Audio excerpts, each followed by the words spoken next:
Hello friends, the reading Windows में आपका स्वागत है। क्या आपने कभी सोचा है क्यों कुछ कपल्स एक दूसरे से बहुत प्यार करने के बाद भी खुश नहीं रहते? क्यों हम कई बार अपने पार्टनर के लिए सब कुछ करते हैं, लेकिन फिर भी सुनने को मिलता है कि आप मुझे समझ नहीं रहे हो?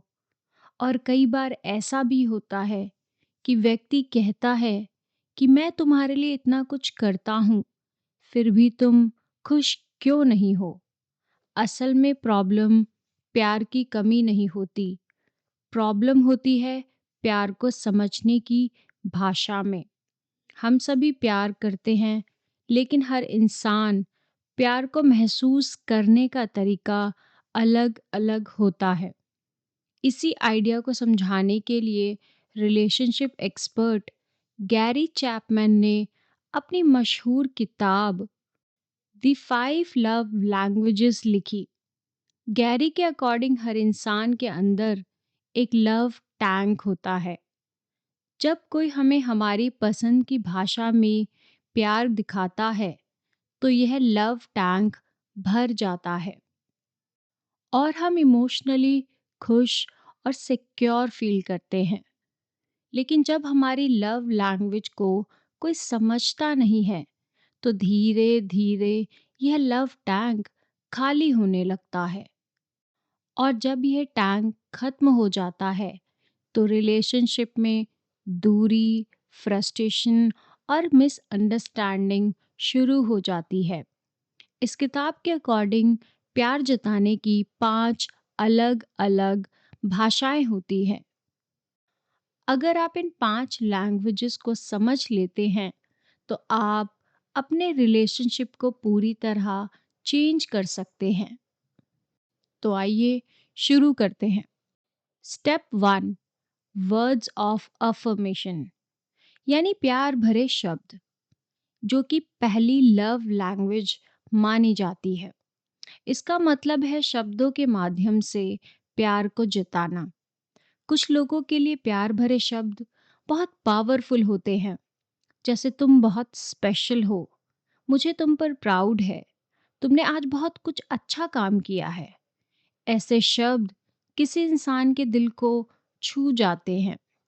अगर व्यक्ति की love language words of affirmation है, तो उसे सबसे ज़्यादा खुशी तब मिलती है जब कोई उसकी तारीफ करता है या उसे अप्रिशिएट करता है। लेकिन सोचिए, अगर ऐसे व्यक्ति को हमेशा क्रिटिसिज्म मिले, तो क्या होगा?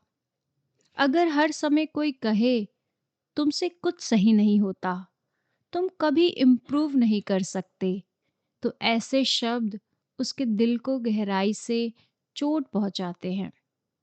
ऑथर कहते हैं कि शब्दों की ताकत बहुत ज़्यादा होती है। एक अच्छा शब्द किसी का पूरा दिन बना सकता है, और एक गलत शब्द किसी के दिल को तोड़ सकता है। इसलिए अगर आपके पार्टनर की love language words of affirmation है, तो उन्हें बार बार बताइए कि मैं तुम्हारी कद्र करती हूँ या करता हूँ, तुम मेरी ज़िंदगी के लिए बहुत इम्पॉर्टेंट हो। क्योंकि कभी कभी कुछ शब्द रिलेशनशिप को मजबूत बना देते हैं। दूसरी लव लैंग्वेज है क्वालिटी टाइम। आज की दुनिया में सबसे ज़्यादा एंड सबसे रेयर चीज़ क्या है?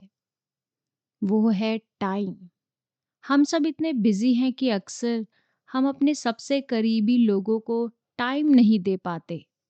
लेकिन कुछ लोगों के लिए प्यार का सबसे बड़ा संकेत है आपका समय और आपकी अटेंशन।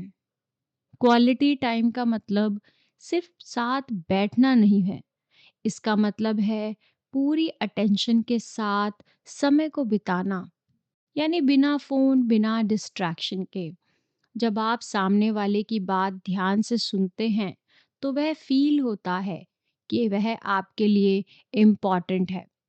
जैसे साथ पर वॉक जाना, साथ में कॉफ़ी पीना या बैठकर बातें करना।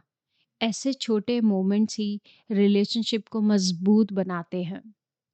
लेकिन अगर कोई व्यक्ति जिसकी लव लैंग्वेज क्वालिटी टाइम है, तो उसे हमेशा इग्नोर किया जाए, तो वह धीरे-धीरे अकेला फ़ील करता है। उसे लगता है कि शायद वह आपके लिए इम्पोर्टेंट नहीं है। इसलिए अगर आपके पार्टनर की लव लैंग्वेज क्वालिटी टाइम है, तो उन्हें अटेंशन दीजिए, क्योंकि उनके लिए समय सबसे बड़ा है। तीसरी लव लैंग्वेज है रिसीविंग गिफ्ट्स। बहुत लोग इस लैंग्वेज को गलत समझते हैं। उन्हें लगता है कि गिफ्ट देने का मतलब सिर्फ पैसे खर्च करना होता है। लेकिन ऑथर कहते हैं कि गिफ्ट की कीमत नहीं होती, उसके पीछे की भावना मायने रखती है। एक छोटा सा फूल, एक हैंड रिटन नोट या एक छोटा सा सरप्राइज गिफ्ट, ये सब चीज़ें किसी को फील कराती है कि तुम मेरे बारे में क्या सोचते हो। क्योंकि गिफ्ट एक सिंबल ऑफ लव होता है। यह याद दिलाता है कि आपको कोई याद कर रहा था।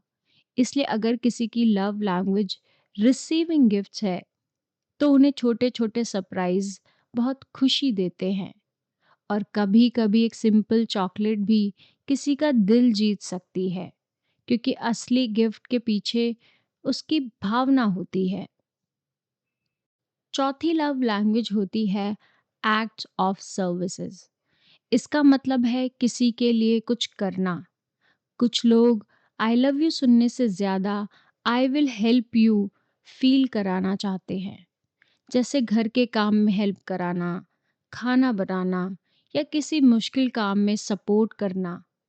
और इन लोगों के लिए छोटे-छोटे एक्शंस बहुत मायने रखते हैं।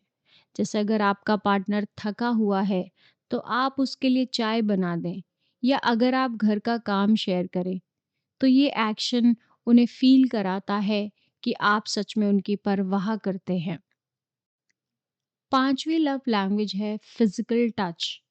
यह सिर्फ़ रोमांटिक टच नहीं है, इसमें शामिल है हग, हैंड होल्डिंग या प्यार से गले लगना।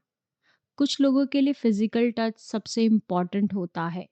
एक सिंपल हग किसी का पूरा दिन बेहतर बना सकता है। जब कोई व्यक्ति जिसकी लव लैंग्वेज फिजिकल टच है, टच से दूर हो जाता है, तो वह इमोशनली डिस्टेंस फील करने लगता है। लेकिन जब उसे प्यार से हग मिलता है, तो उसे सिक्योरिटी और वार्मथ फील होती है। इसलिए फिजिकल टच कई रिलेशनशिप में इमोशनल कनेक्शन को मजबूत करता है। गैरी चैपमैन का सबसे बड़ा मैसेज यह है कि हर इंसान की प्राइमरी लव लैंग्वेज अलग होती है। ये सारी बातें सुनने में बहुत अजीब भी लग रही होंगी, बट अगर हम अपने पार्टनर की लव लैंग्वेज को समझ लें और उसी भाषा में उस चीज़ को प्रेजेंट करें, तो रिलेशनशिप में मिरेकल हो सकता है।